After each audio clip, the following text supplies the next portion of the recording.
Good morning, have a nice day. नमस्कार, सलाम, सत श्री अकाल। एक हमारे मित्र हैं मुकंद जी, ओशो करके मशहूर हैं। उनका एक मेरे को आया था वैसे मैसेज, आपको सुनाता हूँ। खुसरो साई पीर है जो जानत पर पीर, जो पर पीर न जाने सो काफिर बेपीर। और गुरु नानक ने एक बात कही है, सो कत जाने पीर पराई, जाके अंतर दर्द न पाए। जिसने खुद दर्द नहीं देखा, जिसने खुद पीड़ा नहीं झेली, वह दूसरे की पीड़ा नहीं समझ सकता, चाहे जितना मर्जी करता रहे। मैं चाय बेचता था। चाय बेचने वाले का दर्द तू क्या जाने। एक रेड़ी वाले, एक फेरी वाले का दर्द तू क्या जाने। एक छोटे दुकानदार का दर्द तू क्या जाने। अगर कभी देखा होता बुरा समय तब जानता ना।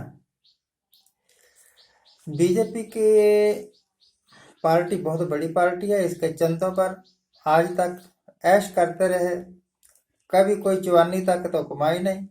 आपको क्या पता एक मजदूर की, एक गरीब की, एक छोटे दुकानदार की, एक परिवार वाले की पीड़ा क्या होती है। आपका तो कोई परिवार ही नहीं है। मैं प्रधानमंत्री की बात कर रहा हूँ, शायद आप समझे या नहीं समझे। तो जब आपका कोई परिवार नहीं है तब भाई आप दूसरे की पीड़ा क्या समझेंगे। ये बात इस करके कह रहा हूँ। पहली तो बात यह है, कल मैं पेट्रोल पंप पर गया अपनी गाड़ी में पेट्रोल डलवाने के लिए। तो बस कभी पूछा नहीं था, कभी जरूरत ही नहीं पड़ी, और मैंने पूछ लिया क्या भाई पेट्रोल पंप वाले वाकफ है। आजकल तो अंतरराष्ट्रीय बाजार में पेट्रोल की क्रूड ऑयल की कीमतें बहुत गिर रही है, आपका पेट्रोल भी सस्ता हुआ। कहता है जी, हिंदुस्तान में पेट्रोल की कीमत अंतरराष्ट्रीय बाजार की कीमतों ने नहीं सेट करने, WHO ने नहीं सेट करने,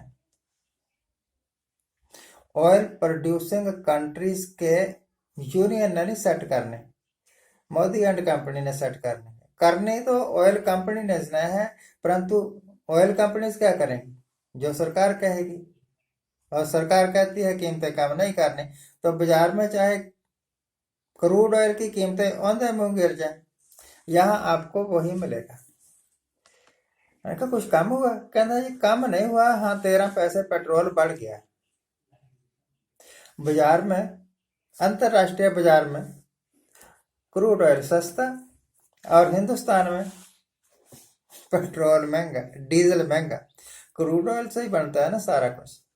इस करके नानक ने कहा, खुसरो ने कहा, अमीर खुसरो थे, बहुत बड़े फिलोसफर, मुस्लिम थे और बहुत बड़े कवि। उनकी कविताएं कभी आपको मौका मिले तो पढ़िएगा। सो कत जाने पीर पराई। तो मोदी साहब ने अगर कभी पीड़ा सही होती, कभी तकलीफ देखी होती, कभी गरीबी देखी होती, तब तो वो समझते। मायावती की तरह यह भी दूसरे का, मायावती को उसका सेक्रेटरी लिख के देता है भाषण और वो देख देख के पढ़ देती है ऐसे ऐसे करके।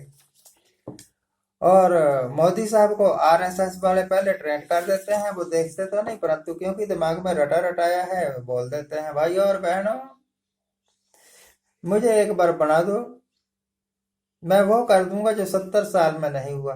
वही कर रहे हो, किसी गलतफहमी में ना रहना कि आपने कुछ किया नहीं, वही कर रहे हो।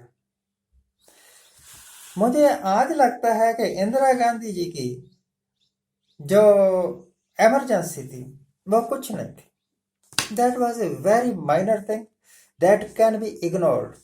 उसको इग्नोर किया जा सकता है।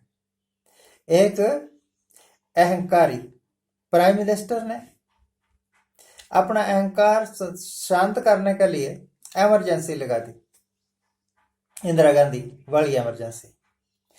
और ये जो इमरजेंसी है कोरोना वायरस को हमारा गोल्ड, इससे पहले भी इमरजेंसी वाले ही हालात थे, कोई गवर्नमेंट से सवाल नहीं पूछ सकता था। इससे पहले भी तुगलकी फरमान ही होते थे। कश्मीर का 370 हटना, जो लोग बहस करना चाहते थे उनको बहस करने का टाइम ही नहीं दिया, जो इसके विरुद्ध आवाज उठा सकते थे उनको आपने कैद कर दिया और छोड़ा तब जब उनसे बॉन्ड भरवा लिए कि बॉन्ड भर के दे कि बाहर निकलने के बाद जुबान नहीं खोलेगा, अगर जुबान खोलेगा तो सजा का हकदार होगा। तो अब कौन जुबान खोले है?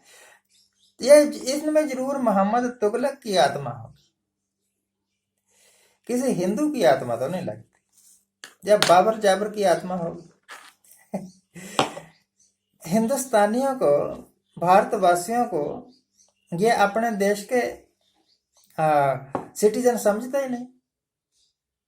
मैंने सुना था लोग कनाडा अमेरिका जाते हैं अच्छे भविष्य, अच्छी एम्प्लॉयमेंट के चक्कर में, इटली में भी जाते हैं, फ्रांस में भी जाते हैं, यूके में भी जाते हैं, ऑस्ट्रेलिया में भी जाते हैं। तो जिनको पासपोर्ट नहीं मिलता ना, तो वो बिना पासपोर्ट के चोरी छुपे कंटेनर्स में बैठ के चले जाते हैं, और जो फ्रॉड एजेंट होते हैं उनके द्वारा चले जाते हैं और किसी न किसी तरीके से उस मुल्क में घुस गए और फिर 10-5 साल रहे, खूब कमाया, फिर वहां एप्लीकेशन दे देते हैं कि जी मैं तो इंडियन हूं, मुझे वापस भेज दो, फिर वो वापस भी आ जाता है चोरी छुपे दूसरे मुल्क में। और आज क्या है, अगर मेरा एक घर यहाँ है, एक घर मेरा शाहबाद मारकंडा में है, अगर मैंने शाहबाद मारकंडा में जाना हो तो मुझे डीसी से परमिशन लेनी पड़ेगी, एसडीएम से परमिशन लेनी पड़ेगी, डॉक्टर से लिखवाना भी पड़ेगा, पता नहीं क्या क्या करना पड़ेगा, और फिर बॉर्डर पर जाके मुझे फिर रोक देंगे। हिमाचल और पंजाब का बॉर्डर, वो अगर क्रॉस कर भी लिया, चलते भी रहे, पंजाब पुलिस के डंडों से बच भी गए, तो फिर आगे हरियाणा का बॉर्डर आ जाएगा। अपने ही मुल्क में बेगाने हो गए रह गए, सिर्फ इस करके कि जो राज कर रहे हैं उनके अंदर आम आदमी के वास्ते कोई पीड़ा नहीं है, कोई संवेदना नहीं है, कोई सेंसेशन नहीं है। वो मुर्दा दिल इंसान है, वो पत्थर दिल इंसान है। मैं एक तुगलकी फरमान पढ़ रहा था कि बंगाल की जो सीएम है उनको इन्होंने एक वार्निंग लेटर भेजा है सेंट्रल गवर्नमेंट ने कि अगर हमारा सहयोग नहीं, ऑर्डर नहीं मानोगे तो आपके विरुद्ध बड़ी सख्त कार्रवाई की जाएगी, क्योंकि आप लॉकडाउन के कानूनों का, प्रतिबंधों का पूरी तरह पालन नहीं कर रहे। अब भाई एक मुख्यमंत्री तक को भी ये धमकियां दे सकते हैं, तो आम आदमी की तो औकात ही क्या है। आप मानो या ना मानो, मेरा पक्का विश्वास है कि लोगों ने मोदी साहब को दूसरा चांस देके बहुत बड़ी गलती की है, बहुत बड़ी गलती की है। और बीजेपी ने मोदी को बना के और भी ज्यादा ब्लंडर मिस्टेक कर ली। अडवाणी को बना देते, राजनाथ सिंह को बना देते, और किसी को बना देते, तब ये इतने बुरे दुर्दशा नहीं होनी थी हिंदुस्तानियों की जितनी बुरी दुर्दशा इस वक्त हो रही है। ये एक पागल शासक है, ये एक मूर्ख शासक है। आज के लिए इतना ही। आज जिनका जन्मदिन है उनको हैप्पी बर्थडे, आज जिनकी मैरिज एनिवर्सरी है उनको बहुत बहुत शुभकामनाएं।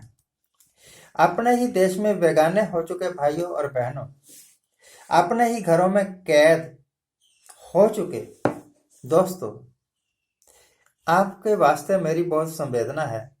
आप भी अपनी संवेदनाएं मेरे वास्ते भेजिएगा और प्रार्थना करिएगा कि सचमुच में कभी अच्छे दिन आ जाए और इस पागलपन से हमें छुटकारा मिल जाए। महामारी के नाम पर ये हिंदुस्तान को ब्लैकमेल कर रहे हैं। Thank you very much. Thank you very much.